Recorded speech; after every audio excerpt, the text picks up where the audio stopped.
সম্মানিত গাইজ, আসসালামু আলাইকুম। এটা হচ্ছে আমাদের সেই কালভেট। এখানে মানে এই সিজন আসলে, সময় আসলে না হলে 30টার উপরে জাল থাকে। তো আজকে জালের পরিমাণ কম, কারণ সকালে তো ব্যাগে খেয়ে চলে গেছে। আইতে একখানে লেট করিয়া আসি। আসলে ঘটনা হয়েছে কি করতে নেবেন, ব্যাগে জিয়ে মাছ হয়, এনে তাহলে মাছ ইয়ে তুমি গ্যারাম সাইডে চলে যায়।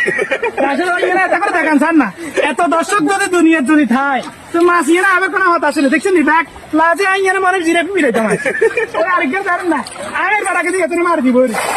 আচ্ছা দেখ তাহলে আমার কি ঠিক আছে দেখছেন নি। হ্যাঁ ধর এদিকে তো সফলতা এসে যায় মান টানি এনবার আর দেখবেন আর কি আবার হুজুর আন্নার কেন ইয়া লুঙ্গি গিরান নিছে না মান আনার ফরজ তারা কই যাচ্ছে মাছ তুলি যার বুঝছেন নাকি রে আর মনে হয় রুইতে আসছে আর